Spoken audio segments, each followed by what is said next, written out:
Hello guys, आप सभी का स्वागत है इस वीडियो में।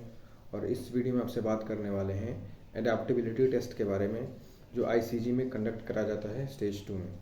तो जब आप जाएंगे तो आपका जो है बिफोर पीएफटी आपका एडेप्टेबिलिटी टेस्ट कराया जाएगा। और ये जो मेथड है या ये जो स्टेप है, ये रिसेंटली इंट्रोड्यूस किया गया है आईसीजी में करप्शन को रोकने के लिए। क्योंकि क्या होता था, कई बार जो है कुछ लोग जो है जुगाड़ से पहुंच जाते थे वहाँ रिटर्न क्वालिफाई करके। और पीएफटी आपको पता जैसा कि इजी होता है, तो बहुत सारे लोग इस तरीके से यहाँ पे पीएफटी पास करके रिटर्न जुगाड़ से करके आईसीजी में एंटर कर जाते थे। तो वो जो है हमारी सिक्योरिटी को थ्रेटन करता था, यानी कि देश की सुरक्षा के लिए वो हानिकारक था। अब वो जो पैसा दे करके एंट्री ले रहा है, अब वो कल को पैसा ले करके देश की सिक्योरिटी के साथ कंप्रोमाइज़ भी कर सकता है। सो इसीलिए एडेप्टेबिलिटी टेस्ट को लाया गया है। और इसमें क्या होता है कि जो बच्चे रिटर्न क्वालिफाई करके वहाँ पहुँचे हैं, तो वहाँ एक नया टेस्ट करा करके कंफर्म किया जाता है कि क्या वही बच्चे मतलब पहुँचे हैं या कोई और है जो उनका रिटर्न क्वालिफाई करवा के उनको यहाँ पीएफटी में भेजा हुआ है। सो इसके लिए क्या होता है कि जो आपका टेस्ट यहाँ पे कराया जाता है रिटर्न के लिए, उसी तरह के उसी सेम फॉर्मेट के सवाल आपको वहाँ दिए जाते हैं। उसमें 2 पेपर होता है। फर्स्ट पेपर जो आपका होता है वो ओपिनियन बेस्ड होता है, ठीक है, जिसमें मल्टी करेक्ट भी हो सकते हैं। और बट जो है जो सेकंड पेपर होता है वो लॉजिकल होता है, इसमें सिर्फ एक ही ऑप्शन होगा आपका। और जो सेकंड पेपर होता है उसका लेवल मॉडरेट होता है, जैसे आपका एग्जामिनेशन पेपर आता है वैसे सेम उसका भी लेवल होता है। उसमें 40 सवाल होते हैं और 40 में से आपको 20 सवाल सही करने होते हैं, यानी कि 50% क्वालिफाइंग होता है। और ये रिटर्न एग्ज़ाम दोनों करवा लेते हैं एक साथ, यानी कि विदाउट एनी गैप। जैसे कह सकते हैं कि पहले पेपर के लिए आपको ज़्यादा समय नहीं मिलता है, 20 मिनट मिलता है और आपको जो है लगभग 30 से 35 सवाल करने होते हैं। तो समय कम होता है फर्स्ट पेपर के लिए, हालांकि सिर्फ आपको पास करना होता है, तो आप कर सकते हैं इजीली, ठीक है। 40 सवाल आपको मिलते हैं और फर्स्ट पेपर में भी आपको 20 सवाल करने होते हैं सही सही, ठीक है। और सेकंड पेपर जो है उसमें आपको उसमें भी 50% आपको सही करना होता है। बाकी आप जो है अपने अकॉर्डिंग देख सकते हैं। ज़्यादा इजी नहीं, मतलब ज़्यादा इजी नहीं होता ना, ज़्यादा डिफिकल्ट होता है, मॉडरेट होता है पेपर का लेवल। सो अगर आप सही तरीके से गए हैं, आप क्वालिफाई करके रिटर्न को, तो फिर आपको डरने की कोई ज़रूरत नहीं है और ना ही कोई अलग से तैयारी करने की ज़रूरत है। सिर्फ आप अपने रिटर्न की तैयारी करिए। उसमें ज़्यादा करके आते हैं रीजनिंग के सवाल, जो थोड़े से पेचीदा होते हैं।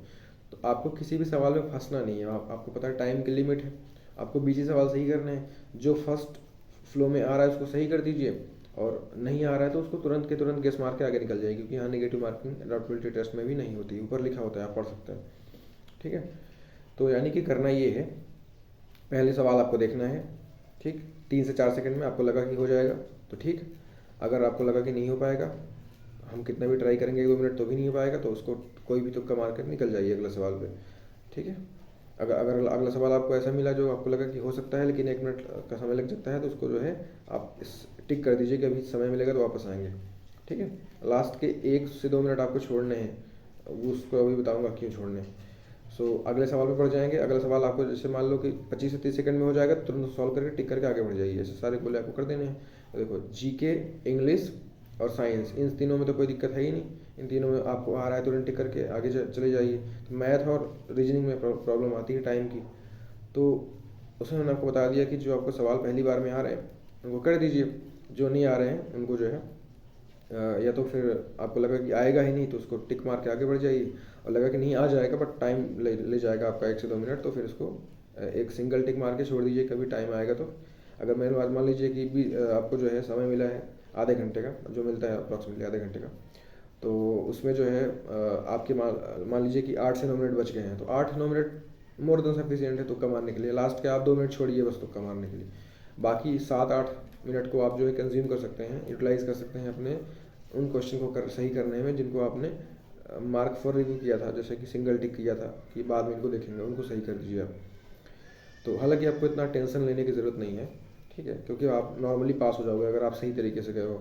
ऑल्दो मेरे शिफ्ट में थोड़ा सा सरप्राइजिंग ये हुआ था कि 43 बच्चे आए थे, 43 में से 11 बच्चे जो है वो बाहर हो गए थे।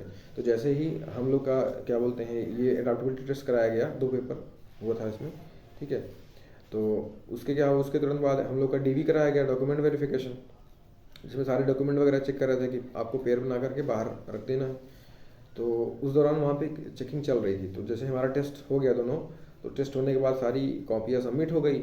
उसके बाद उनको भेज दिया गया चेकिंग के लिए, और तब तक हम लोग खाली ना बैठे रहें कुछ ना कुछ, इसलिए हमारे सारे डॉक्यूमेंट्स को बाहर निकलवा करके उनकी पेयरिंग करवाई गई। जैसे कि 12th की मार्कशीट की एक जगह, 12th की मार्कशीट की एक जगह, और आधार कार्ड, फ़ोटो इस वगैरह एक कलेक्ट कराया गया, एक पेयर, सेकंड पेयर, ऐसे 2 पेयर बनवाते हैं ना, क्योंकि सेकंड पेयर आपका काम आएगा अल्टीमेटली फाइनल मेडिकल में, जब चिल्का में आप जाएंगे तो इस तरीके से आपका जो है सारी चीज़ें होती हैं। फिर जैसे ही 1 घंटे 1.5 घंटे समय बीत जाता है, जब आपके सारे डॉक्यूमेंट्स वगैरह, वो बेसिकली वो टाइम पास कर रहे होते हैं कि तब तक कॉपियाँ चेक हो जाएँ, तो आपको इसलिए वहाँ इंगेज रखते हैं, ताकि आपके दिमाग में कोई ज़्यादा थॉट्स वगैरह ना आए, आप ज़्यादा बच्चे शोर ना कर पाएँ, इसलिए वहाँ पेयरिंग भी करवा लेते हैं।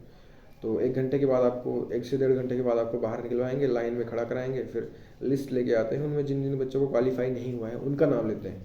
जब पहली बार नाम लिए तो उसमें मेरा नाम नहीं था, तो मुझे लगा कहीं ऐसा तो नहीं कि मैं फ़ेल हो गया। तो मुझे लगा, कॉन्फिडेंस था हालांकि कि फ़ेल तो नहीं होऊंगा यार। ऑफकोर्स 40 में से कम 25-30 नंबर बड़े आराम से आ जाते थे, ठीक है। तो फिर बाद में मालूम चला कि आप लोग जो इनका नाम लिया गया 11 लोग का, वो किनारे हो जाइए, तो उनको छोड़ करके बाकी जो बच गए वो सारे पास थे। तो मुझे कहा हाँ सही है।